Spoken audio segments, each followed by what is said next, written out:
Attaquons des petites équations du second degré, diophantiennes, hein, d'accord? C'est-à-dire qu'on veut que les solutions soient sur Z. Alors là, c'est plus délicat. Déjà, à une variable, regardons juste à une variable, hein, parce que là, ça vaut le coup. x2 égale 4. Ben oui, il va y avoir des solutions.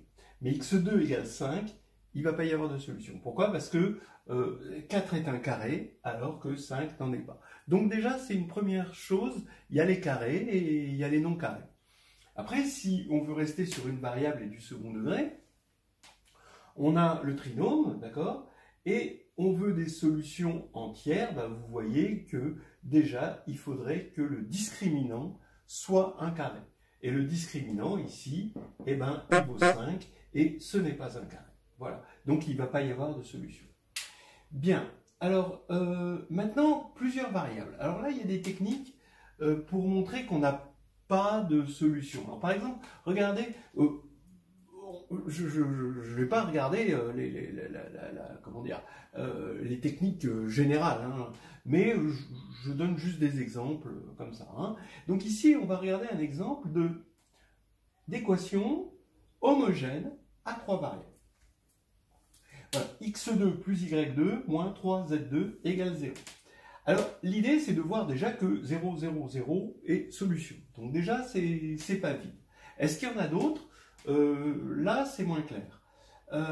Étant donné qu'on a un 3 là, on va se ramener à deux variables, mais dans z sur 3z. C'est-à-dire que je regarde modulo 3, et je sais que quand je mets une barre là, ici, pour dire que j'ai regardé le reste modulo 3, je peux mettre, d'après les propriétés arithmétiques, la barre ici, c'est x bar carré plus y bar carré. Là, ça va faire 0, parce que 3 modulo 3, ça fait 0, égale 0 bar. L'avantage d'être passé dans z sur 3z, c'est qu'il est tout petit, il est fini, et je peux regarder ce qui se passe. Quels sont les carrés de z sur 3z? Donc z sur 3z, ben vous avez 0, 1 et 2, mais 2 c'est pareil que moins 1 modulo 3. D'accord? Et puis c'est tout. Voilà, il y a trois éléments, c'est le corps à trois éléments. Et ici, ben, ça veut dire que les carrés, quand on va mettre 0 au carré, ça fait 0, 1 au carré, ça fait 1, et moins 1 au carré, ça fait 1. Si vous préférez, 2 au carré, ça fait 4, mais 4, ça fait 1.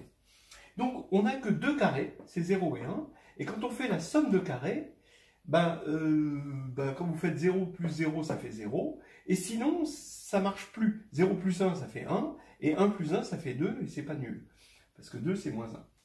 Donc, à partir du moment où la somme de deux carrés, c'est 0, modulo 3, ça veut dire que x égale 0, y égale 0, modulo 3.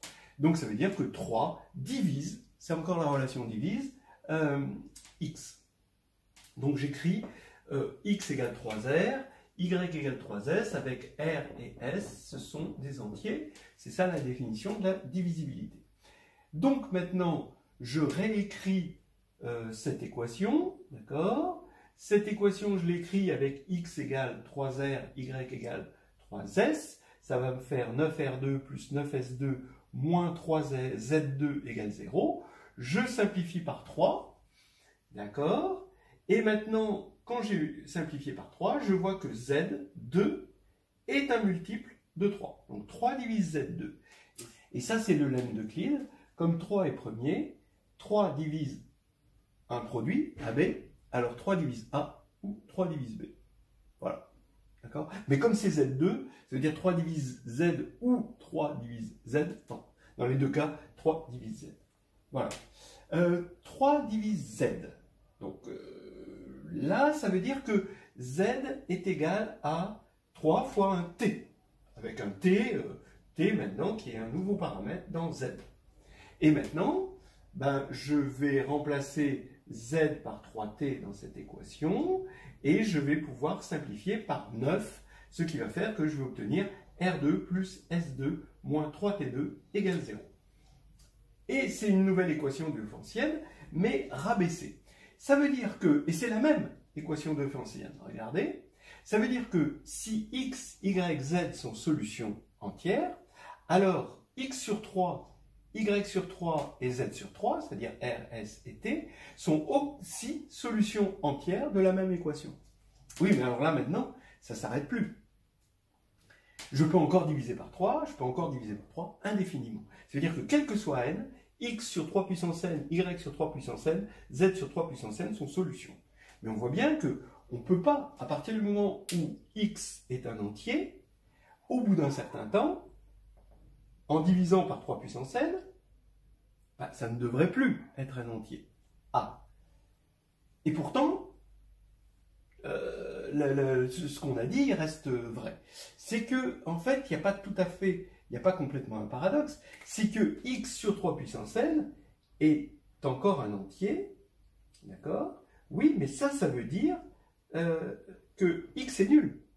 Parce qu'il n'y a que pour 0 qu'on peut diviser par 3 puissance n pour n quelconque et tomber encore sur un entier. Il n'y a que pour x égale 0. Pareil pour y et z. Donc ça veut dire que x, y, z égale 0, 0, 0 et réciproquement, c'est vrai. Voilà, on a résolu cette équation diophantienne. On a utilisé le lemme d'Euclide. Si P est premier qui divise AB, alors P divise A ou P divise B, lemme d'Euclide, hein, qu'on n'avait pas utilisé jusqu'à présent. Et cette technique, on l'appelle une méthode de descente de Fermat. D'accord? On voit que c'est absurde en descendant comme ça, et qu'on ne peut pas descendre indéfiniment. Voilà. Alors, toujours dans le second degré, regardons x, y égale 12. Oui, c'est du second degré, hein, d'accord, hein, parce que c'est considéré hein, comme du second degré. Vous avez du degré 1 plus du degré 1. Voilà, alors x, y égale 12, avec x, y dans z, hein, équation diophantienne, ben là, on va être obligé d'utiliser ce qu'on appelle le théorème fondamental de l'arithmétique, c'est-à-dire que tout élément se décompose de façon unique en premier. Mais il y a attention, il y a des petits caractères, il y a des petites choses qu'il faut bien lire dans le mode d'emploi de ce théorème. D'abord, qu'est-ce que ça veut dire? Ça veut dire que x va se décomposer en produit de PIMI avec des nombres premiers ici, mais ça pourrait être aussi négatif. D'accord? Voilà. Et maintenant, donc il pourrait y avoir un moins là-devant, et vous notez que moins par moins faisant plus, d'accord, ceci tout seul, ça ne nous donne pas les seules solutions, parce que ça nous donnerait que les solutions positives. Donc regardons juste les solutions positives. On a 12 égale 2 au carré fois 3, d'accord, c'est ça la décomposition en nombre premier. X, sa décomposition, je l'écris comme ça avec des MI en exposant, Y avec des NI. Le théorème nous dit finalement qu'il suffit de décomposer 2, 1, parce que ici il y a un 1, d'accord, vous voyez ici un 1, 2, 1, en MI plus NI. Donc regardez par exemple, vous prenez 2, 1 égale 2, 1 plus 0, 0. Donc le premier 2, c'est l'exposant en 2 de x.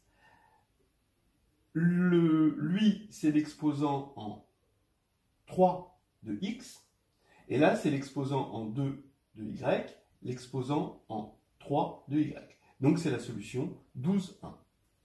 Ensuite, on peut décomposer 2, 1 en 1, 1 plus 1, 0.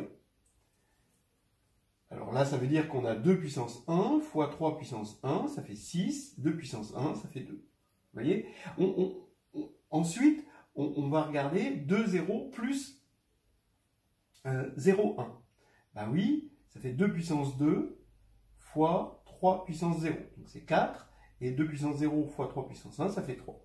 Voilà. Puis après, c'est symétrique, c'est des décompositions symétriques. Donc on a ramené cette factorisation ici à un problème de somme, hein, comme quand on fait un logarithme, où on veut juste décomposer un uplet, ici, en somme de uplets positif, évidemment, hein, entier naturel.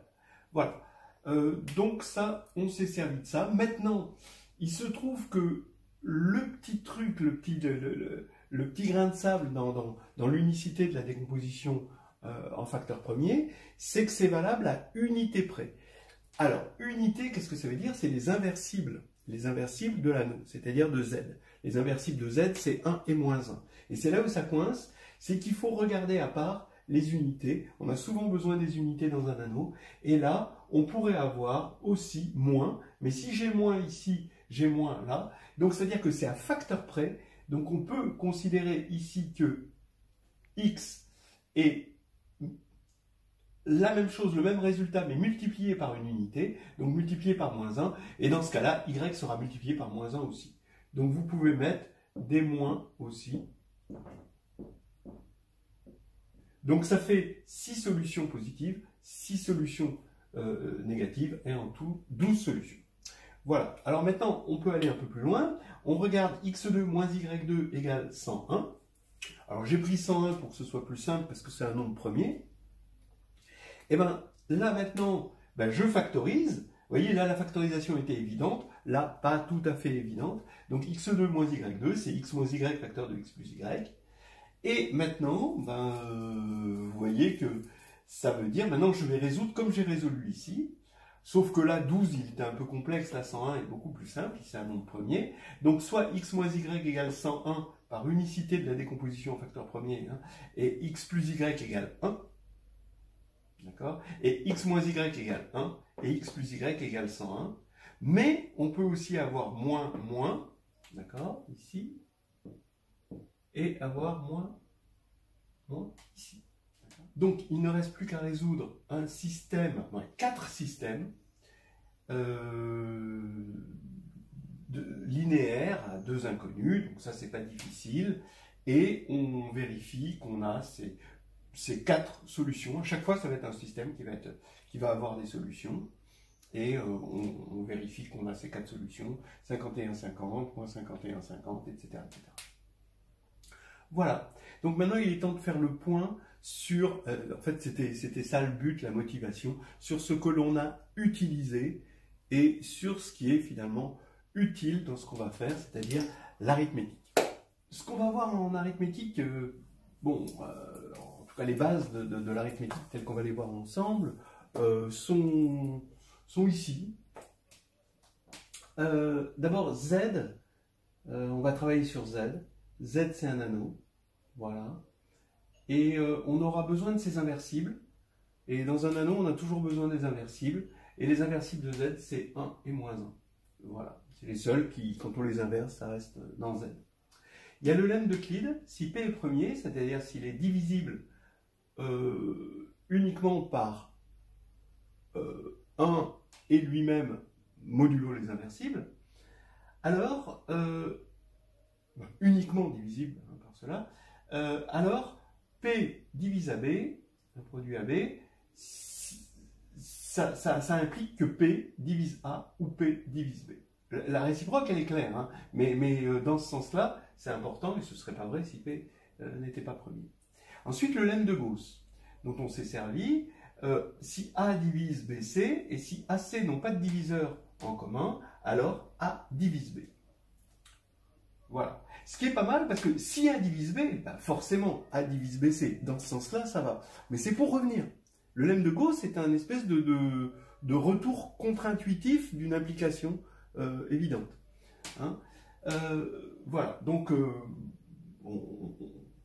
on a A divise B, parce que A et C n'avaient pas de diviseur commun. L'unicité de la décomposition en facteur irréductible. Alors, avec ce petit codicile, là, cette petite nuance, attention, c'est une unicité à permutation près et à unité près, hein, ici. Le PGCD, d'accord, donc le plus grand commun diviseur, on s'en est servi, hein, l'identité de Bezout et l'algorithme d'Euclide pour trouver des solutions à l'identité de Bezout. Voilà. Et puis on s'est aussi servi du calcul modulaire, c'est-à-dire de regarder quelque chose, une identité dans Z, et de la regarder modulo n, sachant que quand on a dans Z AX plus BY, et ben quand on va regarder AX plus BY modulo n, d'accord, alors ça fait A bar, X bar, plus B bar, Y bar, voilà, donc on s'en est servi, c'est un peu, si n égale 2, une règle qu'on connaît bien, pair plus pair égale pair, impair plus impair égale pair, impair plus pair égale impair, impair fois impair égale impair fois pair égale pair, etc. etc. C'est exactement cette règle, mais qui se généralise.